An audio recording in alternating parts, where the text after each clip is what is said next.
Assalamu alaikum wa rahmatullahi wa barakatuh. Peace be upon you all and welcome to the channel. In this video we will cover the instance of operator, also known as the comparison operator. We will see its uses, and also we will tackle those uses with examples or connect those uses with examples.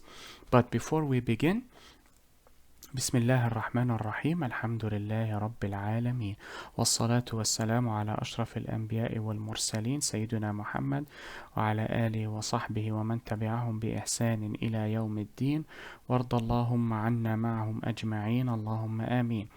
اللهم صل على محمد وعلى آل محمد كما صليت على إبراهيم وعلى آل إبراهيم وبارك على محمد وعلى آل محمد كما باركت على إبراهيم وعلى آل إبراهيم إنك حميد مجيد.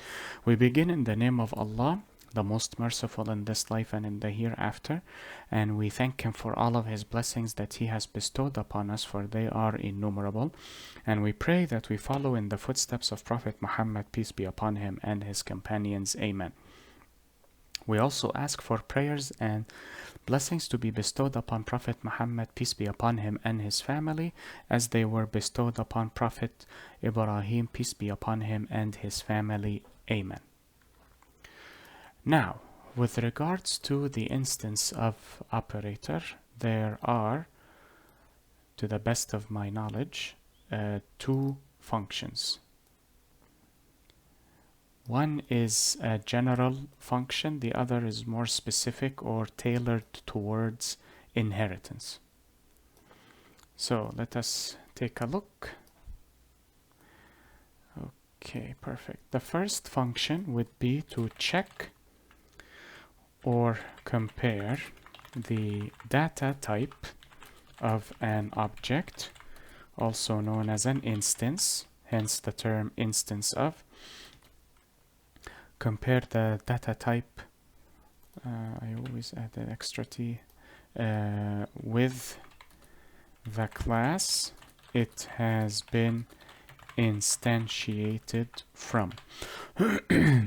So if you create an object or an instance from a class and you wish to confirm that the data type of the object matches the data type of the class, you use the instance of operator, and as mentioned here, it is used for objects or instances, which means that the instance of operator cannot be used with primitive data types, only reference data types.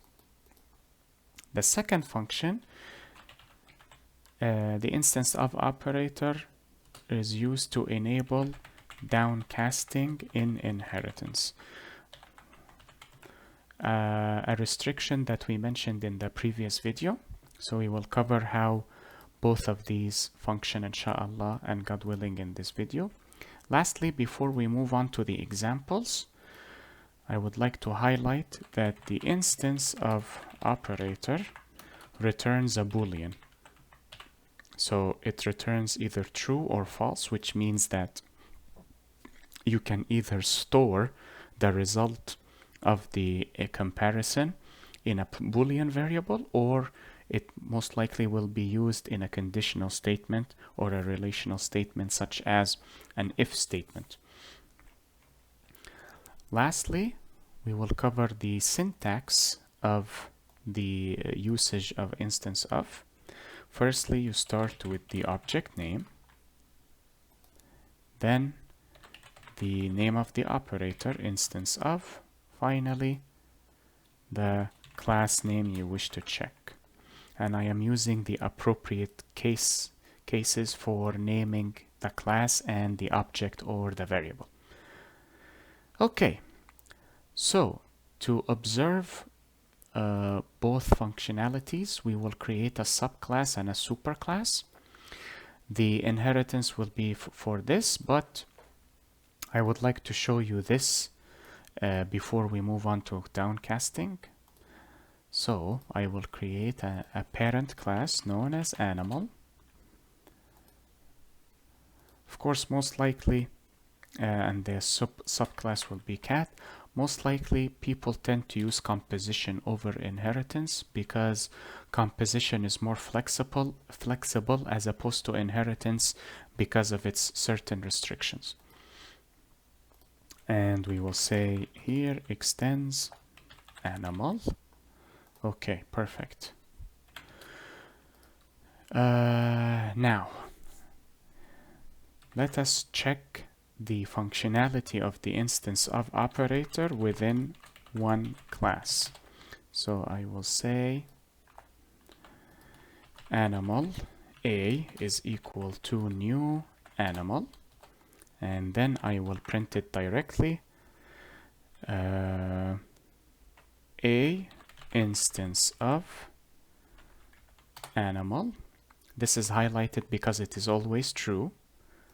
So this will yield true. Of course, you can manipulate the usage of this expression in any form. You can say if A's instance of animal, then execute a portion of the code. It is up to you. It depends on how you design your program, of course.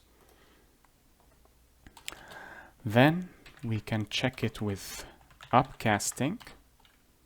So I can say cat is equal to new cat, and then I would say cat object instance of cat class. It will also yield true, but let us check and see what is begotten if we use upcasting. So like so, cat1 is equal to new cat.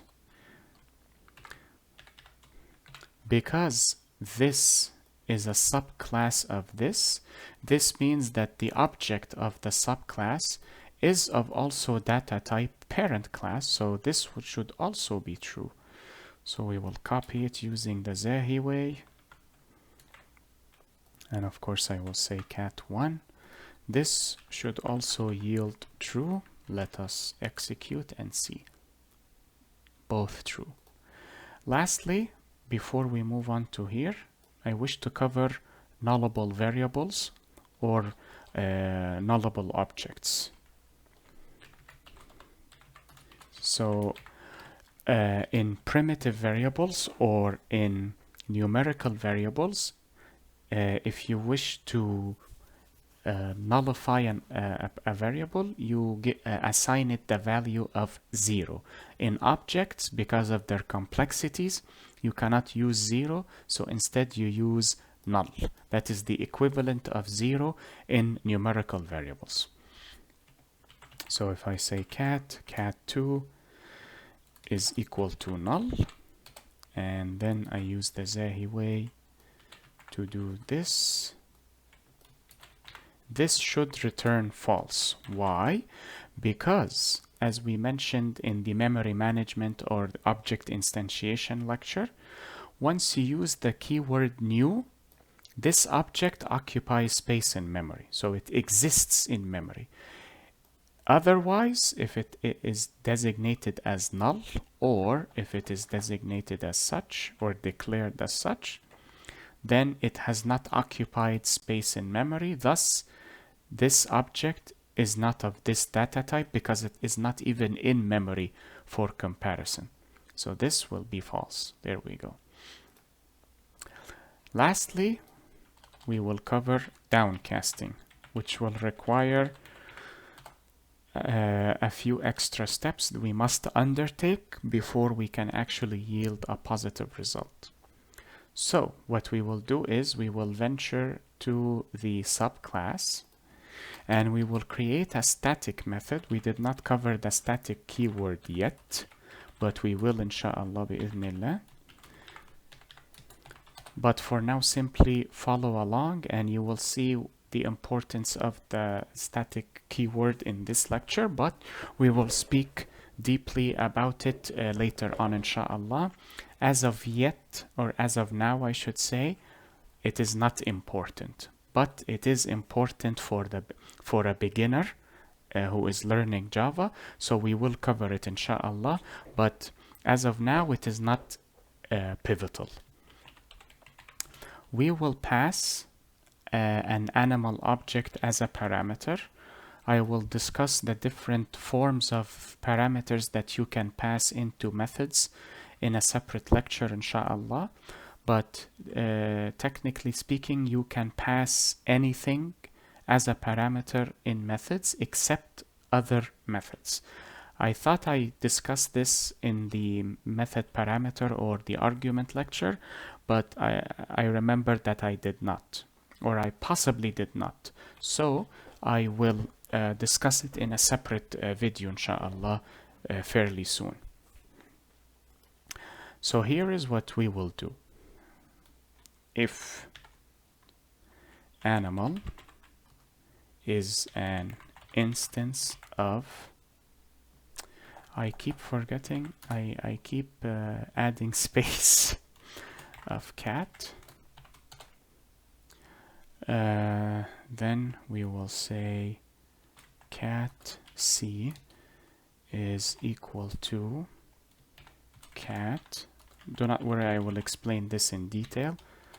I simply wish to write it, I wish to focus on typing the code correctly before we move onwards. Downcasting successful. Okay. So here is the delineation of this code. We wish to downcast, so we wish to type this. We wish to say cat3 is equal to new animal, which is not allowed in Java. So what we have to do is we have to create a method so that we can forcefully but safely downcast and then call it in the main method and implement it or execute it successfully. So we pass an object of the parent class in the so we pass an object of the parent class in a method within the subclass. Then we check to see if the object of the parent class is an instance of the subclass. We explicitly downcast by creating a new object of the subclass equal to, so we assign it the object of the parent class, and then we explicitly downcast it with the data type of the subclass. Then I simply have a message here to print on the console, simply to alert me of the success of this downcast. We have an extra step to implement in the main method before we can actually test this to see if it is functional or not. And remember, or rather I would say, I urge you to watch the upcasting and downcasting lecture first before you watch this. Watch this lecture or watch this video. So after we implement this, we return to main. We will upcast normally, so we will say animal cat4 is equal to new cat. So here we have the object of the animal class that we can pass as an argument here. Then you call the method itself. Since it is static, you can call the method instead of creating an object or instantiating an object, then accessing the method using the dot operator or the member access operator, you use the class name. Do not worry, we will explain all of this once we start tackling the static keyword bi'idhnillah and God willing. So we will say cat dot, remember this is the class name. We will use the downcast method that accepts an animal object as a parameter, which is cat4 in this case as an argument. Cat4. Now hopefully this will print here. Let us run this and see. I will comment these, remove them from compilation so that we can focus on this. Any static method is italicized in IntelliJ in case it is not italicized on your preferred IDE. And as you can see, we have successfully created an object from the subclass through downcasting. This is the only method by which you can actually use downcasting. And we discussed the advantages of downcasting in the previous lecture. And the advantage of downcasting over upcasting is that any method that is localized or is native to the subclass but is not available in the superclass or the parent class cannot be accessed through the upcasting. It can be accessed through downcasting, however. Replace with, okay, never mind. It is a typographical error. And that is it with regards to this lecture regarding the instance of operator. So we covered another operator. Inshallah, after we cover interfaces, which will be coming soon bi'idhnillah, we will cover the lambda expression and also the method reference lambda expression or the lambda operator, but we will also cover the method reference operator, which is similar to lambda in a particular manner, but you cannot use the lambda operator without understanding interfaces first. So inshallah, after this lecture, I will record the UML diagram of inheritance, then interfaces, then the lambda operator, and by proxy method reference. Then after that, inshallah, abstraction, which involves the abstract class. And of course, we will cover the UML diagram of both interfaces and abstract classes. After that, inshallah, I believe that is it for the beginner level, or rather the object-oriented programming section of the beginner level of this tutorial. Then, inshallah, we will discuss the final keyword, the static keyword, and after that we will move on to the Java architecture bi'idhnillah and God willing. I hope this video was helpful and beneficial to you all. Enjoy the rest of your day.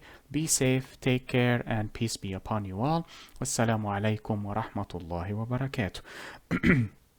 اللهم صل على محمد وعلى آل محمد كما صليت على إبراهيم وعلى آل إبراهيم وبارك على محمد وعلى آل محمد كما باركت على إبراهيم وعلى آل إبراهيم إنك حميد مجيد.